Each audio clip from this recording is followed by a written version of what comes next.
Dan bukan untuk ini saja aku berdoa, tetapi juga untuk orang-orang yang percaya kepadaku oleh pemberitaan mereka, supaya mereka semua menjadi satu, sama seperti Engkau, ya Bapa, di dalam aku dan aku di dalam Engkau, agar mereka juga di dalam kita, supaya dunia percaya bahwa Engkaulah yang telah mengutus aku.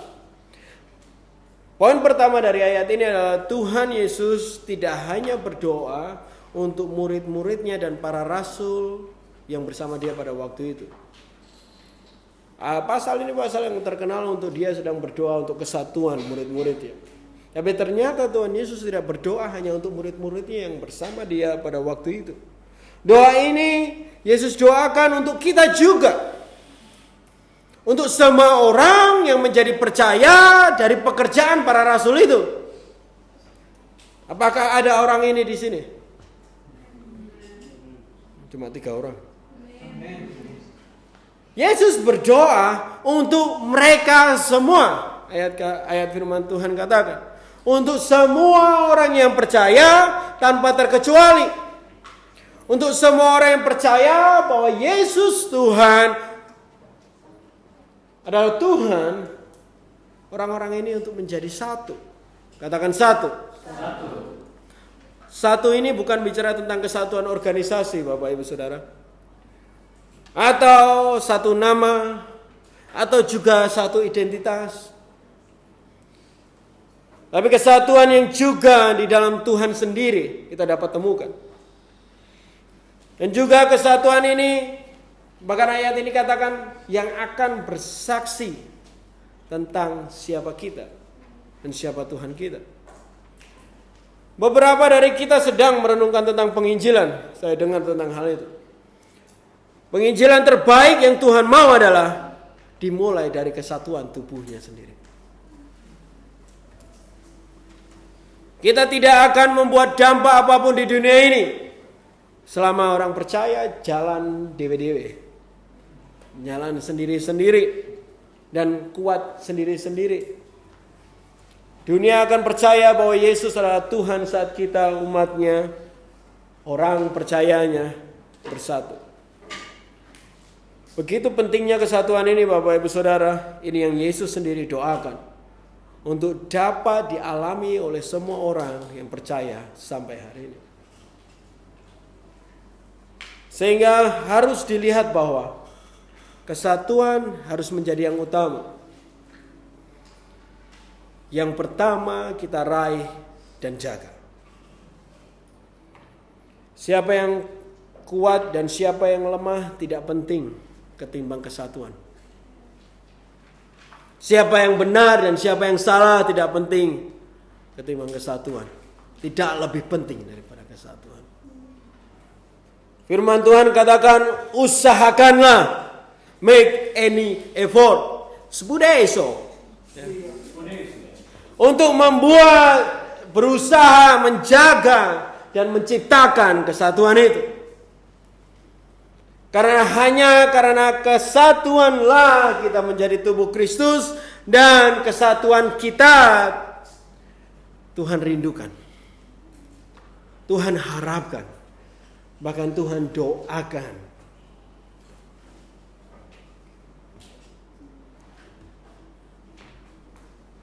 Untuk kesatuan itu terjadi, untuk menjadi satu seperti yang Tuhan mau, kita harus lihat seperti apa kesatuan yang Tuhan Yesus inginkan. Mau lihat bareng-bareng? Mari kita lihat bersama-sama di ayat yang ke-11, pasal 17 kitab Yohanes. Dan aku tidak lagi di dalam dunia, tetapi mereka masih ada di dalam dunia. Dan aku datang kepadamu, ya Bapa yang kudus, peliharalah mereka dalam namamu, yaitu namamu yang telah Engkau berikan kepadaku, supaya mereka menjadi satu sama seperti kita. Yang saya garis bawahi kalimat terakhir, supaya mereka menjadi satu sama dengan seperti kita. Di dalam doa Tuhan ini, Tuhan menyatakan bentuk kesatuan yang Tuhan mau terjadi di dalam tubuhnya, di dalam umat Tuhan. Dikatakan supaya mereka menjadi satu sama seperti kita orang. Orang Manado ya. Sama seperti kita. Kesatuan yang sama seperti siapa? Sama seperti Tuhan sendiri. Sama seperti Tuhan yang adalah Bapa, Anak, dan Roh Kudus. Kesatuan kamu dengan yang lain, ini penting ini untuk dimengerti. Kesatuan kamu dengan anggota yang lainnya harus sama seperti bagaimana Bapa dan Yesus bersatu. Sehingga kita perlu perlahan melihat bagaimana bentuk kesatuan antara Yesus sama Bapa. Untuk mendapat bentuk kesatuan yang benar-benar yang Tuhan inginkan terjadi di antara kita. Jelas kesatuan ini bukan kesatuan yang karena nama kelompok, bukan karena sama tinggi badannya, bukan karena sama daerah asalnya. Bukan juga kesatuan karena sama-sama bertumbuh. Bukan juga kesatuan karena sama-sama lemah, piti party bareng. Bukan kesatuan karena sama-sama pekerjaannya. Bukan kesatuan karena sama warna kulitnya. Dan juga bukan kesatuan karena sama hobinya. Kesatuan seperti bagaimana Tuhan Tuhan yang adalah tiga di dalam satu. Di dalam kesatuan kudus Tuhan. Pertanyaannya adalah, kesatuan seperti apa Tuhan ini? Maksudnya di antara mereka, di antara Yesus dan Bapa ini seperti apa hubungannya? Itu yang kita mau lihat hari ini, supaya kita tahu bagaimana kita harus bersatu dengan yang lain. Karena Tuhan mau mereka bersatu sama kayak kita. Mari kita lihat ayat 21.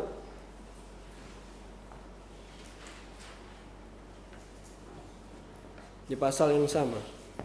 Supaya mereka menjadi satu sama seperti Engkau ya Bapa di dalam aku dan aku di dalam Engkau, agar mereka juga di dalam kita, supaya dunia percaya bahwa Engkau yang telah mengutus aku.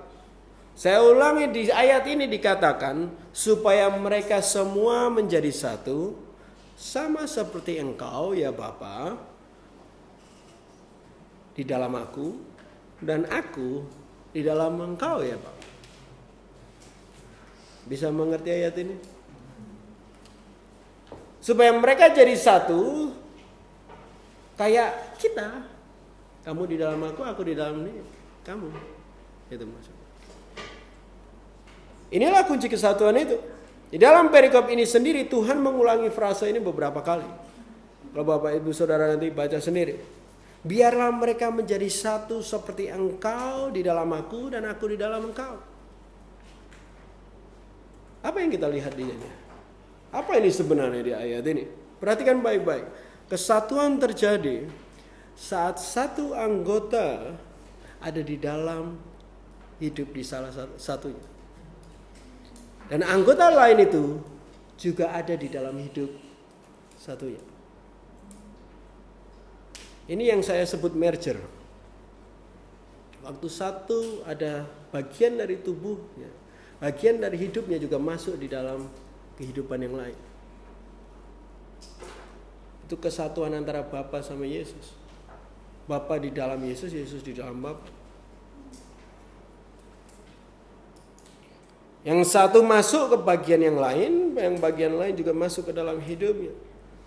Tuhan Yesus katakan, biarlah mereka satu seperti aku di dalam kamu dan kamu di dalam aku. Kesatuan yang seperti inilah yang Tuhan kehendaki, Bapak Ibu Saudara. Kesatuan yang terjadi dari setiap orang punya peran di dalam kehidupan orang lain. Dan orang lain itu juga punya peran di dalam kehidupan orang lain juga. Kesatuan yang Tuhan inginkan terjadi bagi tubuhnya adalah kesatuan yang terjadi saat satu orang membiarkan orang lain masuk ke dalam hidupnya. Hal ini sudah luntur di tubuh Kristus sendiri. Sudah luntur di dalam gereja sendiri. Mereka melihat bahwa kemandirian dan kesuksesanmu, kedekatanmu sama Tuhan secara pribadi adalah kunci dari kesuksesanmu menjadi Kristen. Tetapi sebaliknya di dalam kerajaan Tuhan, kebersamaan yang berdasar pada keterlibatan orang lain di dalam hidup kita adalah kunci dari kesuksesan hidup kita. Karena memang kita tidak ada yang bisa dan mampu sendiri saja. Walaupun kita sering merasa bisa sendiri sebenarnya. Jadi kesatuan yang Tuhan rindukan adalah saat kamu ada di dalam hidup saudaramu dan hidup saudaramu ada di dalam hidupmu. Bisa mengerti? Sebelum saya masuk lebih detail sampai sini dulu. Yang mengerti katakan amin. Amin. Nah, kita akan lihat karakteristik merger ini atau penggabungan antara Bapa sama Yesus ini. Apa yang membuat Yesus ada di dalam Bapa dan Bapa di dalam Yesus? Dan bagaimana itu terjadi secara aplikasinya? Kita ke Yohanes 10.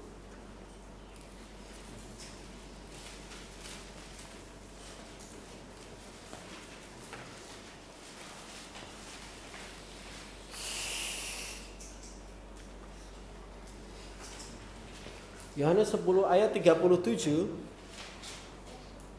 sampai 38. Jikalau aku tidak melakukan pekerjaan Bapa-Ku, jangan percaya kepadaku. Tetapi jikalau aku melakukannya dan kamu tidak mau percaya kepadaku, percayalah akan pekerjaan-pekerjaan itu, supaya kamu boleh mengetahui dan mengerti bahwa Bapa di dalam aku dan aku di dalam Bapa. Karakteristik dari hubungan antara Yesus dan Bapa yang terlihat di ayat ini adalah Yesus melakukan apa yang Bapa lakukan. Di ayat lain juga dikatakan kalau Yesus melakukan kehendak Bapa. Ingat ayat itu? Dan karena itulah yang membuat kita bisa melihat Bapa di dalam Yesus. Karena Yesus melakukan apa yang dikehendaki Bapa. Waktu kita lihat Yesus, bukan lihat orang lain, tapi lihat Bapa. Kita bisa melihat Bapa di dalam Yesus karena Yesus melakukan apa yang Bapa juga akan lakukan. Kenapa Yesus melakukan pekerjaan-pekerjaan Bapa? Ini bukan berarti kalau kamu mau bersatu, kamu harus melakukan pekerjaan temanmu. Bukan ya. Bukan Melan jadi di Royal terus Ren kerja di Holy Ground. Ya. Bukan Pak Aris malah buat sirup terus Gea yang muter cari customer. Gitu. Bukan itu maksudnya. Bukannya kita mau lakukan pekerjaan teman Pak supaya kita bersatu. Gitu. Yesus melakukan pekerjaan-pekerjaan Bapa karena di dalam Yesus, catat baik-baik. Karena di dalam Yesus ada kehendak dan kerinduan yang sama yang ada di dalam Bapa.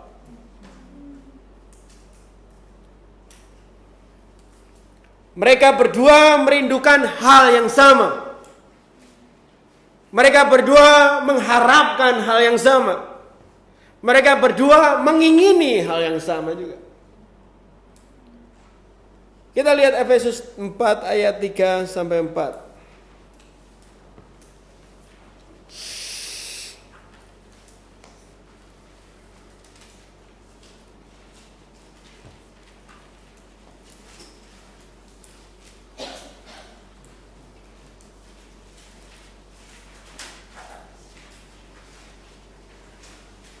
Efesus 4 ayat 3 sampai 4, dan berusahalah memelihara kesatuan oleh ikatan damai sejahtera, satu tubuh satu roh, sebagaimana kamu telah dipanggil kepada satu pengharapan yang terkandung dalam panggilanmu.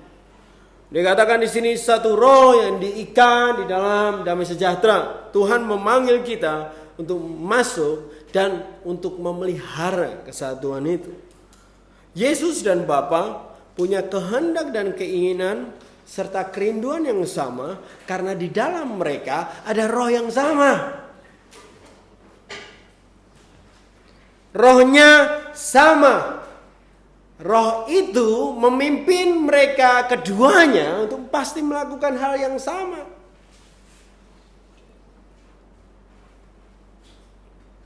Roh itu yang memberikan kehendak dan apa yang mereka lakukan sama sumbernya. Sumber pergerakan untuk mereka melakukan sesuatu itu sama.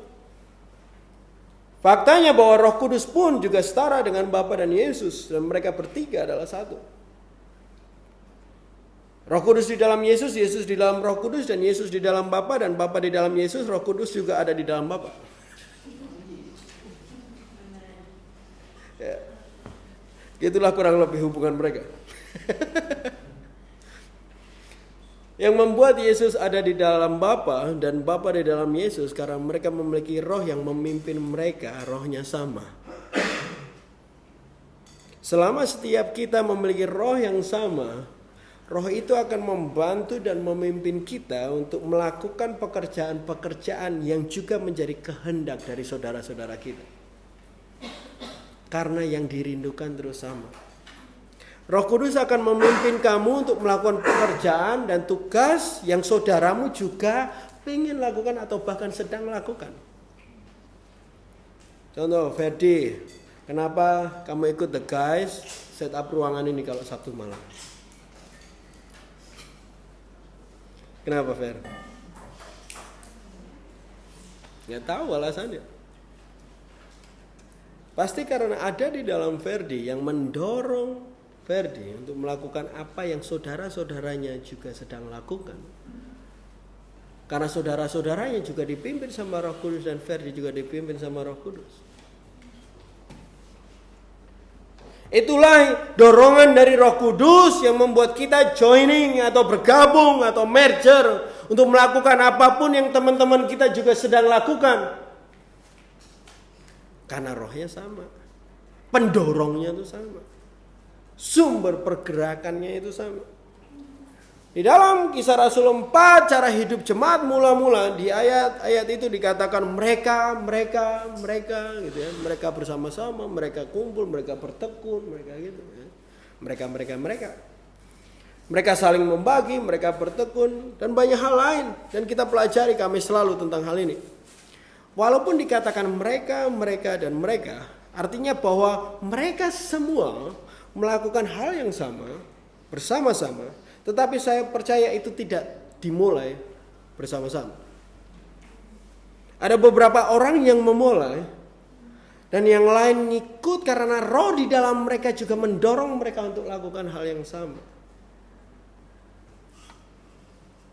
Dan roh itu yang memimpin untuk mereka akhirnya melakukan hal-hal yang benar yang dilakukan bersama-sama karena Roh Kudus adalah roh kebenaran yang akan memimpin engkau kepada seluruh kebenaran itu.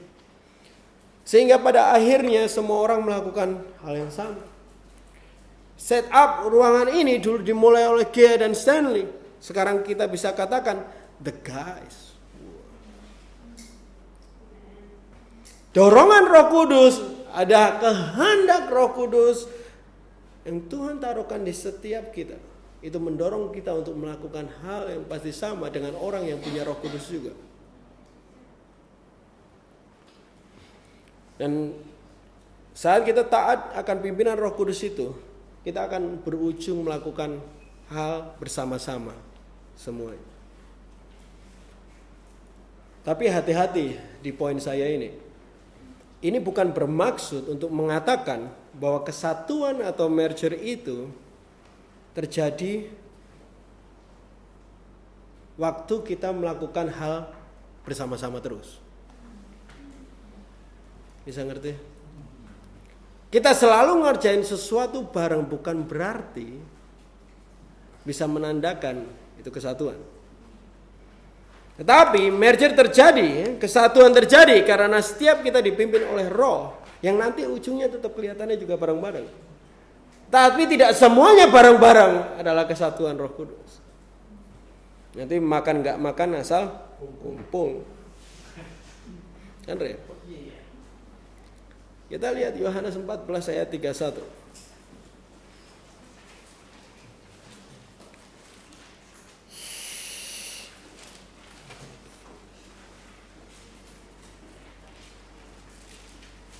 Yohanes 14 ayat 31.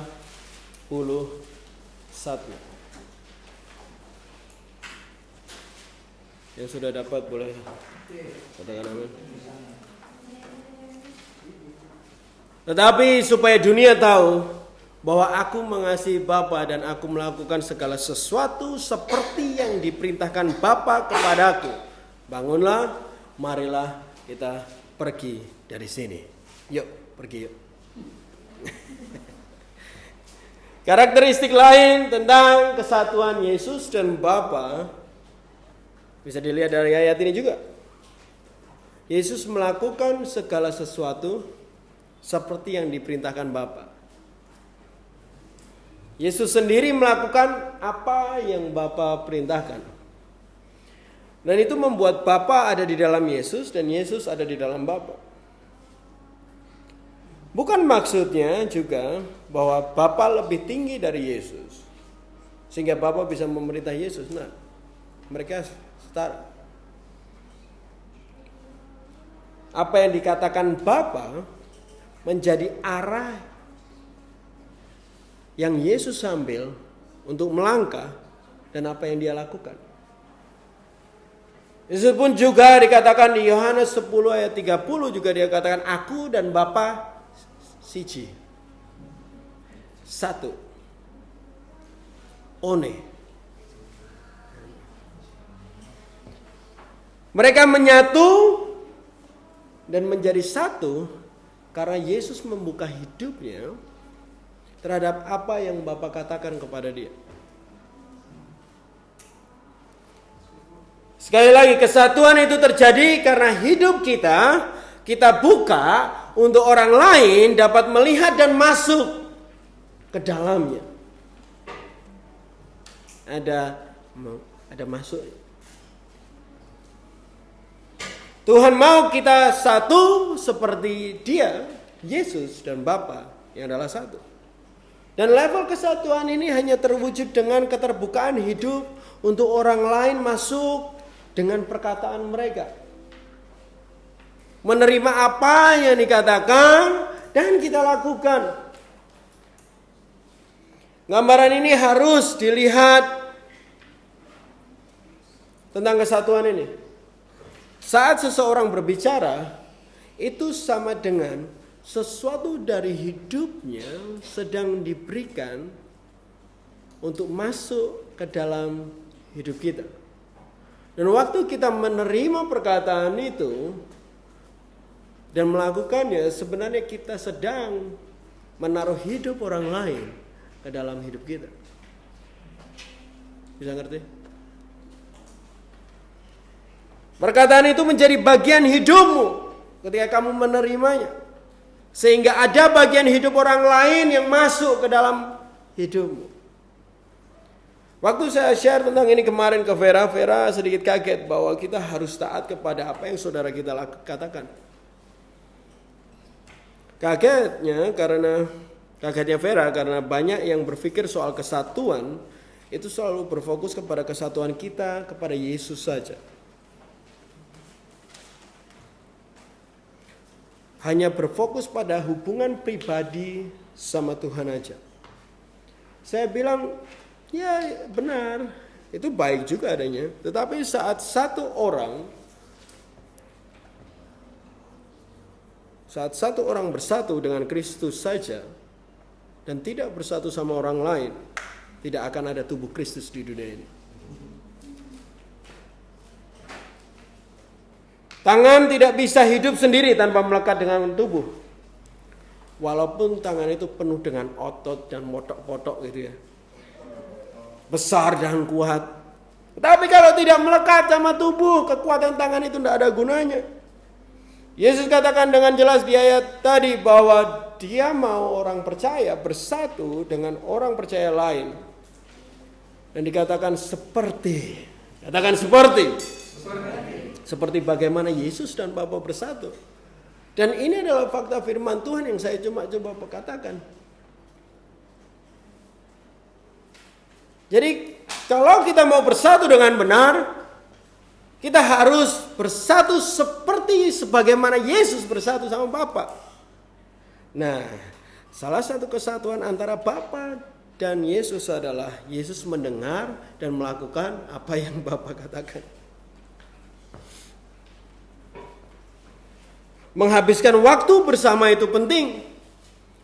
Karena di dalam kebersamaan kita bisa saling cerita dan saling mendengar apa yang dikatakan saudara-saudara kita. Betul?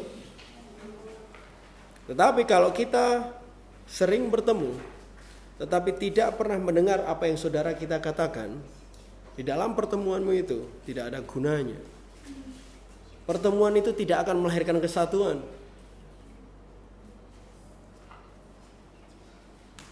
Ini bukan tentang controlling satu dengan yang lain.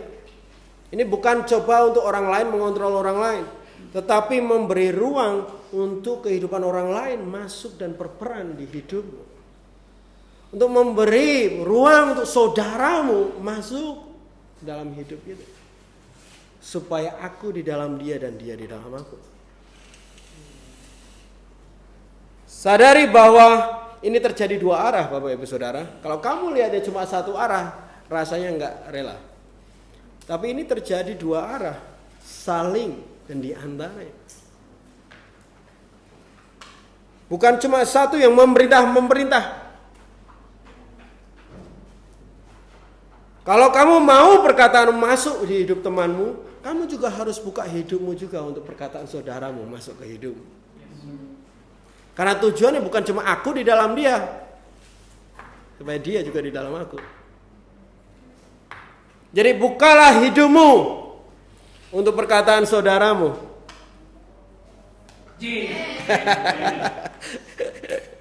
Bukalah hatimu untuk perkataan dari saudara-saudaramu. Amin. Kendalanya agak menarik di Efesus 5 ayat 21.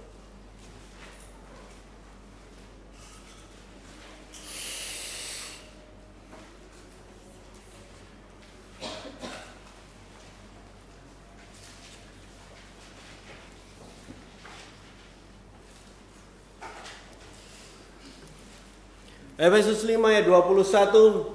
Dan rendahkanlah dirimu seorang kepada yang lain di dalam takut akan Kristus. Ini adalah salah satu ayat di mana Paulus menulis untuk bagaimana orang percaya dapat hidup menjadi anak-anak terang. Satu perikop itu. Kehidupan yang dirindukan kita semua, betul? Kita pengen jadi anak-anak terang. Ya? Kehidupan yang menjadi terang bagi dunia itu yang kita rindukan, betul? Tetapi ternyata untuk kehidupan seperti ini terjadi, kita perlu merendahkan diri. Di dalam kekristenan terkadang kita, ketika mereka berbicara tentang terang bagi dunia, mereka malahan mencoba untuk menempatkan dirinya untuk semakin di atas supaya terang itu bersinar.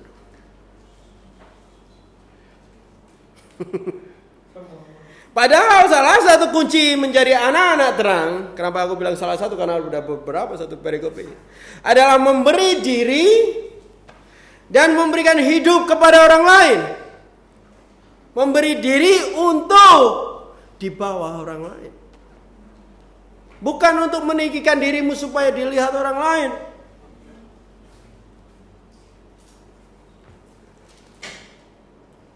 Dikatakan di sini rendahkanlah dirimu seorang kepada yang lain. Kata merendahkan diri yang dimaksud adalah takluk. Dari bahasa aslinya artinya ada juga mentaati atau juga hidup di bawah asuhan. Ya. Untuk bersatu kita perlu memberi hidup kita kepada orang lain untuk dapat masuk ke dalam hidup kita. Merendahkan diri di antara satu dengan yang lainnya adalah kuncinya, Bapak Ibu Saudara. Biarkan orang lain memberikan arahan kepada hidup kita. Membiarkan mereka masuk menjadi bagian hidup kita dengan cara kita merendahkan diri di bawah mereka. Saya tahu beberapa dari kamu masih tidak dapat mengerti hal ini karena memang hal ini sangat sekali bertolak belakang dengan apapun yang ada di dunia ini ajarkan. Dan juga bertolak belakang dengan budaya yang mungkin kita lahir dan bertumbuh dengan hal ini. Membuka diri dalam kerendahan untuk menerima orang lain masuk ke dalam hidupmu adalah bentuk kesatuan yang Tuhan kehendaki. Kesatuan yang berasal dari penggabungan hidup di mana satu dan yang lainnya memiliki peran di kehidupan satu dengan yang lainnya. Perlu diingat adalah Yesus adalah Tuhan sendiri loh. Betul? Dia sebenarnya bisa banget untuk melakukan apapun yang dia mau dan melakukan apapun yang dia kehendaki tanpa mengikuti apapun yang Bapa kehendaki. Tetapi saya percaya yang sedang Yesus lakukan di dalam cerita-ceritanya adalah Dia memperlihatkan kepada kita bagaimana hubungan satu dengan yang lain seharusnya di antara Yesus dan Bapa. Yesus memperlihatkan melalui hubungan dia dengan Bapa. Yesus dan Bapa itu setara, hubungannya erat satu dengan yang lainnya. Yesus merendahkan diri, mewujudkan kesatuan dengan Bapa. Sebaliknya, kesombongan adalah kunci dari hidup yang akan terpisahkan. Sombongan adalah kunci dari hidup yang akan terpisah dan tidak akan pernah bersatu. Saya tahu bagaimana rasanya waktu saudaramu berbicara sesuatu yang tidak masuk akal bagi dirimu. Yang pernah ngerasain ada di sini? Atau yang saudaramu katakan berlawanan dengan apa yang kamu ingin lakukan. Rasa di hati itu kayak luka dikasih jeruk nipis gitu. Pedih. Pedes. Sambel loh. Pedih. Dan waktu kepedihan itu di dalam hatimu mulai banyak perkataan-perkataan. Enggak, dia mah enggak tahu apa yang sebenarnya aku alami. Dia mah sok pintar. Nggak ngerti apa-apa. Dia mah sok tahu segalanya. Perkataan-perkataan itu sebenarnya atau perkataan yang sebenarnya lahir dari hati yang sombong. Lahir dari hati yang tidak mau terbuka. Lahir dari hati yang tidak mau membolehkan orang lain masuk ke dalam hidupnya. Dan hati yang sombong yang akan memisahkan kita dari tubuh Tuhan. Seberapa pinternya kamu tentang Alkitab.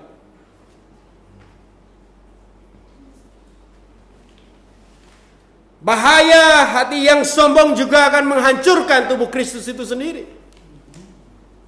Keterpisahan di dalam gereja, kehancuran gereja juga dimulai dari hati yang tidak mau mendengar, saudara. Tapi kerendahan hati akan melahirkan hidup yang terbuka untuk orang lain masuk ke dalam hidupnya dan mereka boleh masuk di dalam hidup orang lain. Kerendahan hati akan melahirkan hati yang mau mati dari kepintarannya sendiri dan menerima apa yang saudara kita katakan. Kerendahan hati akan membuat kita menerima bagian hidup dari seseorang untuk masuk ke dalam bagian hidupmu. Ingat lagi bahwa ini bukan bentuk dalam satu arah. Ini adalah tindakan yang harus diambil semua anggota tubuh. Sikap untuk membuka hidup untuk orang lain dan sikap untuk dapat masuk ke dalam hidup orang lain. Dengan mendengar apa yang mereka katakan dan melakukannya.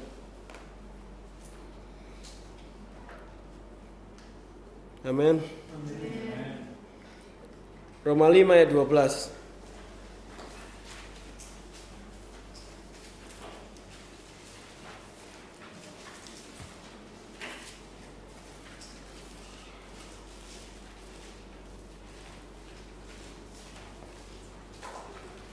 Roma 5 ayat 12, are you there? Sebab itu sama seperti dosa telah masuk ke dalam dunia oleh satu orang, dan oleh dosa itu juga maut. Demikian maut itu juga menjalar kepada semua orang karena semua orang telah berbuat dosa. Saya nggak baca banyak-banyak karena panjang banget kalau mau diteruskan. PR aja, baca di rumah. Di dalam perikop ini menjelaskan kepada kita bahwa karena satu orang kita masuk ke dalam dosa. Dan juga bisa karena satu orang kita juga masuk ke dalam keselamatan. Kalau kita padankan dengan konteks yang sedang kita bicarakan hari ini, Bapak Ibu Saudara. Kepada siapa kamu membuka diri, itu dapat menentukan apakah kamu selamat atau enggak. Saya ngerti? Bisa menentukan apakah kamu selamat atau mati di ujungnya. Di Korintus 15 ayat yang paling juga sangat terkenal, apalagi anak muda, dikatakan pergaulan yang buruk merusak kebiasaan yang baik. Beberapa dari kita masih terus memikirkan orang lain yang bahkan hidup mereka tidak punya bukti pertumbuhan Kristus di dalam mereka saat kita butuh pertolongan. Itu seperti tangan ini, gitu ya. Gabung sama tubuh, ya, tapi pengen gabung sama tubuh yang lain. Masalahnya adalah tubuh yang lain itu menuju kematian, sedangkan tubuh ini menuju kekekalan. Itu problemnya. Untuk kesatuan, ya kita perlu membuka hidup kita untuk orang lain masuk ke dalam hidup kita. Tetapi tidak sembarangan orang. Tidak boleh asal orang. Ingat tadi salah satu karakteristik dari hubungan Yesus dan Bapa. Yang pertama tadi apa? Di dalam mereka ada roh yang sama. Sehingga tujuan dan kehendak mereka sama. Keinginan dan kerinduan mereka sama. Di 2 Timotius 2 ayat 22 dikatakan, jauhlah nafsu orang muda, kejarlah keadilan, kesetiaan, kasih, dan damai bersama-sama dengan mereka yang juga ngejar juga. Sama-sama orang yang juga punya kerinduan, karena disitulah mereka punya satu roh. Karena itu tanda kalau mereka punya satu roh. Pergerakannya sama. Kita mau bersanding dan berjalan bersama mereka yang menuju jalan dan tujuan yang sama. Yang Tuhan beri pada kita tujuannya. Kita membuka hidup dan melekat pada tubuh Kristus yang dimana Tuhan menaruhkan kita. Kalau Tuhan taruh kamu di tubuh ini, berarti Tuhan mau kamu bersatu dengan anggota tubuh di dalam sini. Bisa ngerti? Mungkin saya ulangi. Kalau Tuhan menaruh kamu di tubuh ini, Tuhan mau kamu bersatu dengan anggota tubuh di dalam tubuh ini. Bukan bersatu sama anggota tubuh dari tubuh lain. Kalau Tuhan taruh kamu di sini, Tuhan mau kamu connect sama bagian yang lainnya juga. Ingat bahwa kita harus terbuka dan memberi ruang kepada anggota tubuh yang lain untuk masuk ke dalam hidup kita. Dan hanya anggota tubuh yang di dalam tubuh yang sama yang kita beri ruang untuk masuk. Bisa ngerti? Karena kalau itu di tubuh yang sama, kepalanya sama. Ya enggak? Dan Alkitab katakan Yesus adalah kepala jemaat Tuhan. Roh Tuhan menjadi pemimpin utama. Yesus Kristus menjadi pemimpin utama. Sehingga kita semua menjadi satu tubuh yang erat, terjalin di dalam kasih Tuhan. Karena kita semua dipimpin oleh satu kepala. Oleh Roh Kristus Yesus Tuhan sendiri. Buka hatimu. Ya.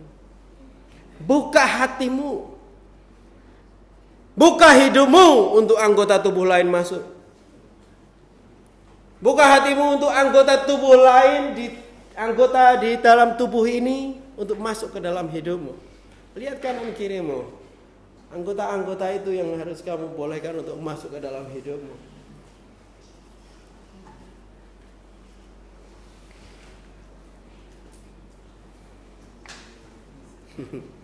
Kita ke Yeremia 32 ayat 2, Yeremia 32 ayat 39.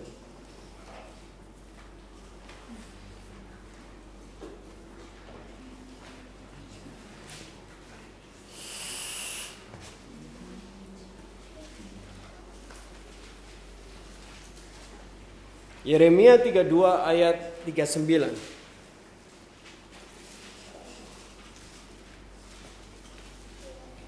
Are you there? Aku akan memberi mereka satu hati dan satu tingkah langkah, sehingga mereka takut kepadaku sepanjang masa untuk kebaikan mereka dan anak-anak mereka yang datang kemudian.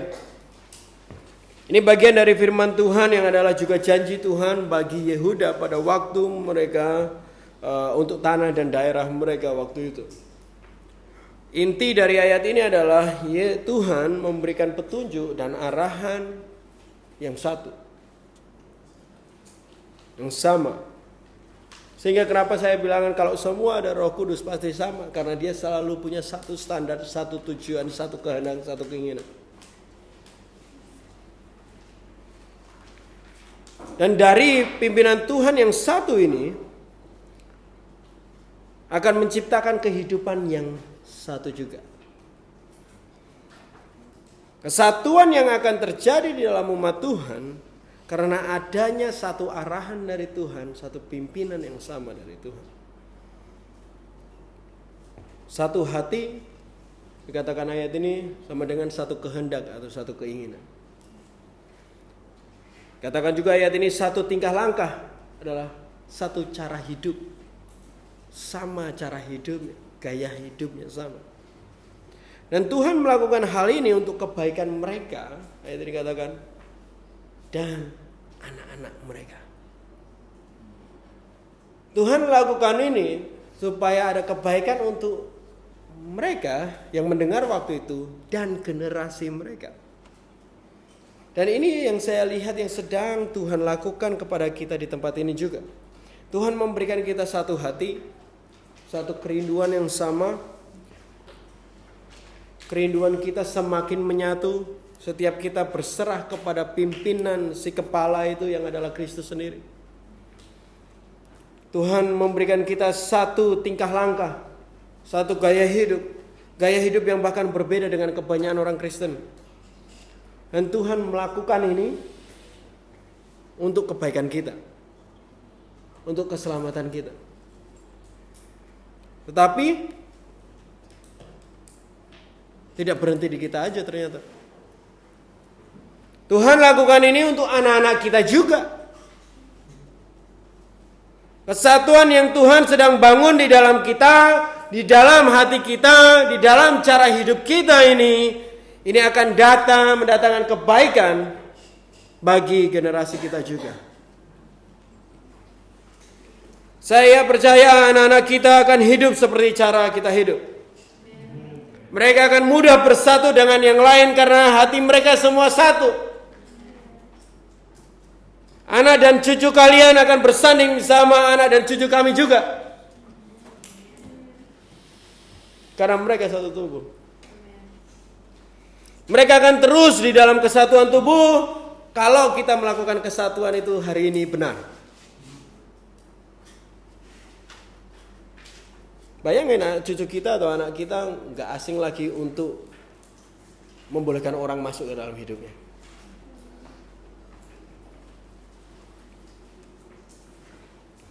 Mereka akan terus di dalam kesatuan itu.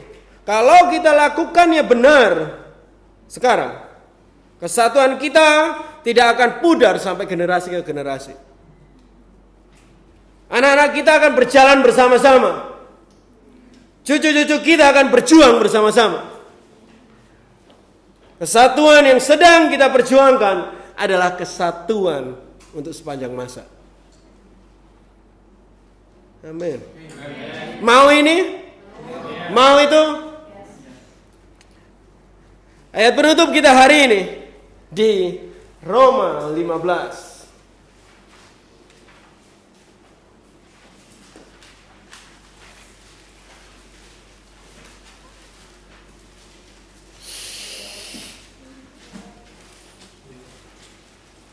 Roma 15 ayat 5 sampai 7.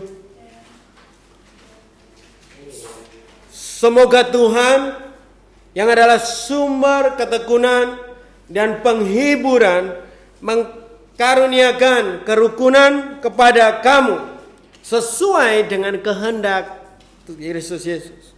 Sehingga dengan satu hati dan dengan satu suara kamu memuliakan Tuhan dan Bapa Tuhan kita, Yesus Kristus. Sebab itu, terimalah satu dengan yang lainnya. Ada di Alkitab Bapak Ibu Saudara? Sebab itu, terimalah satu dengan yang lainnya. Sama seperti Kristus juga telah menerima kita untuk kemuliaan Tuhan. Paulus berdoa untuk jemaat Tuhan dan orang percaya di Roma untuk Tuhan mengkaruniakan kerukunan, mengkaruniakan kesatuan yang sesuai dengan kehendak Tuhan. Ini yang udah sepanjang 1 jam ini sedang kita bicarakan. Kesatuan yang sesuai dengan kehendak Tuhan. Seberapa banyak yang mau bersatu?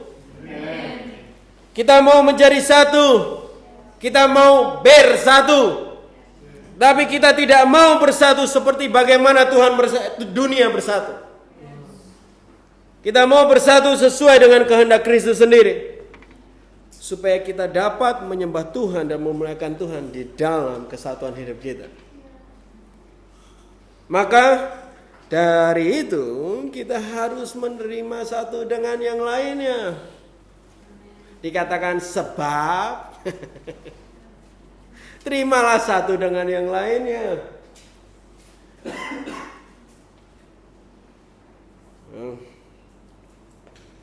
Harus ada bagian dari hidup saudaramu di dalam hidupmu. Harus ada bagian hidupmu di dalam hidup saudaramu. Buka hidupmu untuk perkataan dan kehidupan dari orang lain atau dari saudaramu di tempat ini. Buka hidupmu untuk anggota tubuh yang lainnya, anggota yang lainnya di dalam tubuh ini. Buka hidupmu untuk saudara-saudaramu di komunitas ini. Buka lebar untuk mereka bisa terlibat di hidup. Nah, supaya kamu di dalam dia dan dia di dalam kamu. Sehingga percayalah mereka berbicara, percayalah mereka saudara-saudaramu ini, anggota tubuh lain ini berbicara ke hidupmu karena mereka mengasihimu. Ngapain susah-susah ngomongin kalau nggak mengasihi? Kasih itu yang menggerakkan kita untuk ngomong ke saudara kita. Dan itu yang harus diingat waktu kita juga menjadi penerima. Bahwa saudara kita mengasihi kita. Paulus juga ngomong, biarlah setiap anggota tubuh diikat oleh jalinan kasih Tuhan yang nyata ada di dalam mereka. Supaya jalinan kasih antara satu dengan yang lainnya ada di dalam satu dengan yang lainnya. Kita harus saling membuka diri kita. Siap buka hidupmu untuk orang lain masuk? Mari kita jadi satu. Mari kita bersatu seperti bagaimana Yesus dan Bapa satu. Marilah kita ada di dalam hidup orang lain dan orang lain ada di dalam hidup kita. Karena ini kehendak Tuhan. Yesus berdoa, Bapa, biarlah mereka bersatu seperti aku di dalam engkau dan engkau di dalam aku. Dan ini yang kita mau lakukan. Semua harus terus bertumbuh. Semua harus terus belajar. Tapi kita harus ingat, kesatuan lebih penting dari semuanya. Mari kita berdoa.